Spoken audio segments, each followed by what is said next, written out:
Take off MH YouTube চেনেলৰ আৰু এটা নতুন ভিডিঅ'ত আপোনালোক সকলোকে স্বাগতম জনাইছোঁ। মই কমিউনিটি পোষ্টত এটা পোল দিছিলোঁ যে গ্ৰেড 4ৰ কোনোবাই আপোনালোকে প্ৰস্তুতি চলাই আছে নেকি। বহুতে তাত কৈছে যে গ্ৰেড 4ৰ প্ৰস্তুতি চলাই আছোঁ।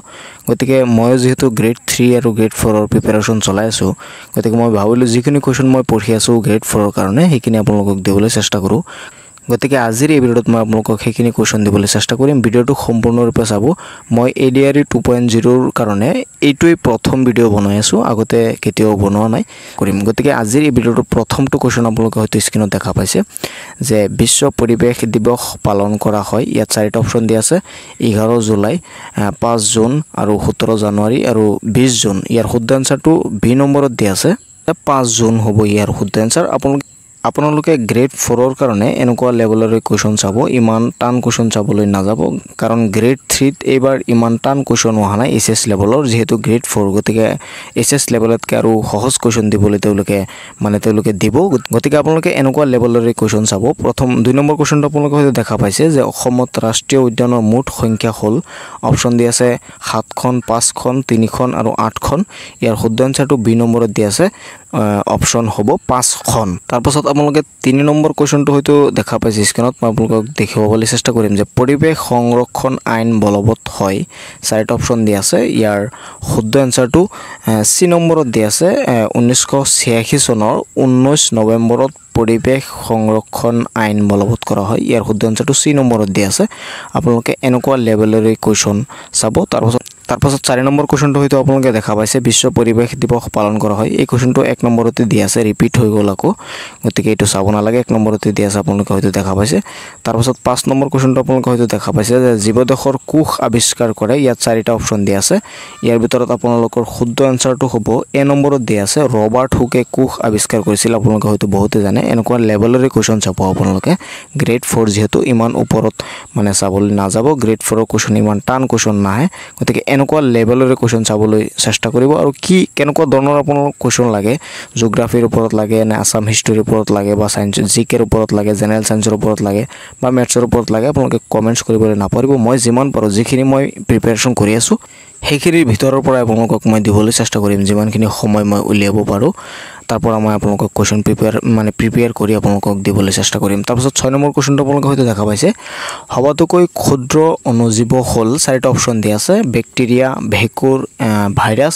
ইয়াৰ শুদ্ধ এনচাৰটো আপোনালোকে হয়তো বহুতেই জানে যে সবাতোকৈ ক্ষুদ্ৰ অণুজীৱ হ'ল ভাইৰাছ। ইয়াৰ শুদ্ধ এনচাৰটো 1 নম্বৰত দিয়া আছে। আপোনালোকে এনেকুৱা লেভেলৰে কুৱেশ্যন চাব। তাৰপাছত হয়তো দেখা পাইছে আপোনালোকে 7 নম্বৰ কুৱেশ্যনটো হয়তো দেখা পাইছে যে ভিটামিন এৰ অভাৱত কোনবিধ ৰোগ হয়। এনেকুৱা ধৰণৰ কুৱেশ্যন বহুত ইম্পৰ্টেণ্ট হয়, গতিকে আপোনালোকে এনেকুৱা ধৰণৰ কুৱেশ্যন চাব। 7 নম্বৰৰ এনচাৰটো হ'ব ক নম্বৰত দিয়া আছে, এইটো কুকুৰিকণা হ'ল ভিটামিন এৰ অভাৱত হোৱা এটা ৰোগ। তাৰপাছত আপোনালোকে 8 নম্বৰ কুৱেশ্যনটো হয়তো দেখা পাইছে। মই কুৱেশ্যনখিনি আপোনালোকৰ কাৰণে প্ৰস্তুত কৰিছোঁ, কিবা ভুল বা কেনেকৈ দিলে আপোনালোকৰ বেছি ভাল হয় আপোনালোকে জনাবলৈ নাপাহৰিব কমেণ্টছত। যিহেতু প্ৰথম ভিডিঅ' বনাই আছোঁ মই ADRE 2.0ৰ ওপৰত, আৰু কেতিয়াও বনোৱা নাই, গতিকে কিবা ভুল হ'ব পাৰে, আপোনালোকে জনাবলৈ নাপাহৰিব, মই কাৰেকশ্যন কৰিবলৈ চেষ্টা কৰিম।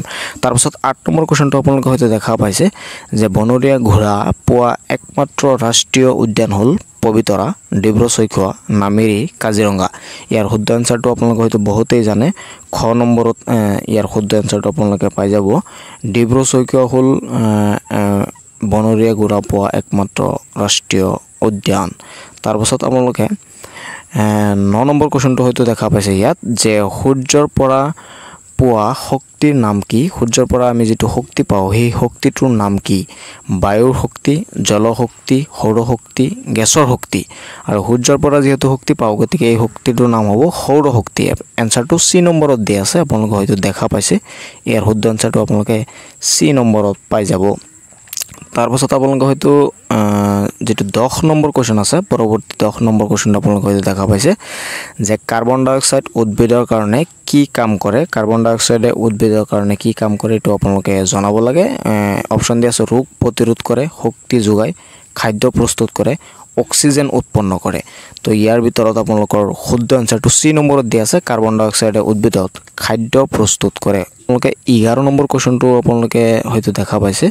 11 নম্বৰ কুৱেশ্যনটো আপোনালোকে ইয়াত হয়তো দেখা পাইছে যে 11 নম্বৰ কুৱেশ্যনটো আছে যে ভিটামিন চিৰ অন্য নাম কি বা ভিটামিন চিৰ আন এটা নাম কি ভিটামিন চিৰ অন্য এটা নাম কি যেটো আপোনালোকে ক'ব পাৰে তো ইয়াৰ শুদ্ধ আনসাৰটো আপোনালোকে বি নম্বৰত পাই যাব ইয়াৰ শুদ্ধ আনসাৰটো ভিটামিন চিৰ অন্য এটা নাম বা আন এটা নাম হ'ল এসকৰ্বিক এসিড এটো বহুত ইম্পৰ্টেন্ট কোৱেশ্চন মানে বহু ঠাইত এনেকুৱা ধৰণৰ কোৱেশ্চন হোদা দেখা মানে পোৱা যায় এনেকুৱা ধৰণৰ কোৱেশ্চন বহু ঠাইতে হোদি দিয়ে গতিকে গ্ৰেড 4 ৰ কাৰণে আপুনি এনেকুৱা ধৰণৰ কোৱেশ্চন চাব পাৰে তাৰ পাছত আপোনালোকে নেক্সট কোৱেশ্চনটো ইয়াত হয়তো দেখা পাইছে যে ভূমিকম্পৰ তৰংগবোৰ লিপিবদ্ধ কৰা সঁজুলিটোৰ নাম হ'ল সিসমোগ্ৰাফ হাইড্ৰোগ্ৰাফ ৰিক্টাৰ স্কেল বেৰোগ্ৰাফ বহুতে ৰিক্টাৰ স্কেল মাৰি দিব গতিকে ৰিক্টাৰ স্কেলটো মাৰিলে আপোনাৰ আনসাৰটো ভুল হৈ যাব ইয়াৰ ভূমিকম্পৰ তৰংগবোৰ লিপিবদ্ধ কৰা সঁজুলিটোৰ নাম হৈছে গতিকে ইয়াৰ শুদ্ধ আনসাৰটো এ নম্বৰত পাব আপোনালোকে সিসমোগ্ৰাফ হ'ল ইয়াৰ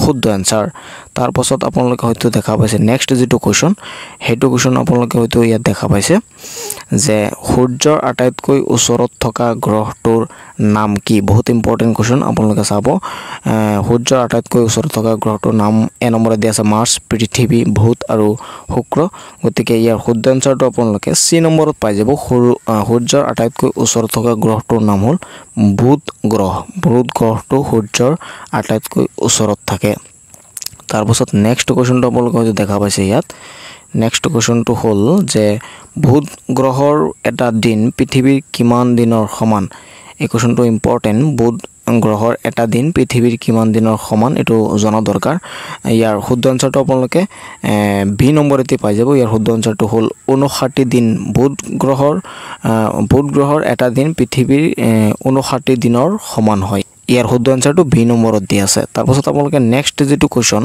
হেতু হয়তো দেখা পাইছে স্ক্ৰিনত ইয়াত চাব পাৰে যে সৌৰজগতৰ আটাইতকৈ ডাঙৰ গ্ৰহটোৰ নাম কি বহুত ইম্পৰ্টেন্ট কোৱেশ্চন মানে বহু ঠাইত এনেকুৱা ধৰণৰ কোৱেশ্চন হোদা দেখিবলৈ পোৱা যায় ইয়াৰ শুদ্ধ আনসাৰটো হ'ব বৃহস্পতি হ'ব সৌৰজগতৰ আটাইতকৈ ডাঙৰ গ্ৰহটোৰ নাম গ্ৰেড 4 ৰ আপোনালোকে এনেকুৱা লেভেলৰে কোৱেশ্চন চাব ইয়াতকে টান চাবলৈ নাযাব ইয়াতকে টান চালেও মানে নাহে গ্ৰেড 4 যেহেতু গতিকে আপোনালোকে 8 9 7 6 এনেকুৱা লেভেলৰ মানে ক্লাছৰ কোৱেশ্চন আপোনালোকে চাব তেনেহলে বেছি কমন পৰি যাব আপোনালোকৰ মই যেহেতু প্ৰিপাৰেচন কৰি আছো আপোনালোকক দিবলৈ চেষ্টা কৰিম আজিৰ এই ভিডিঅ'ত মই আপোনালোকক এই 15টা কোৱেশ্চনে আপোনালোকক দিছো আপোনালোকে কমেন্টছ কৰিবলৈ নাপাহৰিব কেনেকুৱা ধৰণৰ কোৱেশ্চন বিচাৰে মেথছৰ বিচাৰে ৰিজনিংৰ বিচাৰে যি বিচাৰে আপোনালোকে প্ৰত্যেককে কমেন্ট কৰিব ভিডিঅ'টো কেনেকুৱা লাগিল মই প্ৰথমতে কৈছো মই ফাৰ্স্ট টাইম এডিআৰ কাৰণে মানে ভিডিঅ' বনাইছো যেহেতু মই ষ্টাডি কৰি আছো আৰু আপোনালোকক খুদিছিলো বহুতে কৈছে প্ৰিপাৰেচন কৰি আছে সেই কাৰণে মই এটা ভিডিঅ' বনাই দিছো যদি আপোনালোকে বিচাৰে কমেন্টছ কৰিব মই পৰৱৰ্তী সময়তো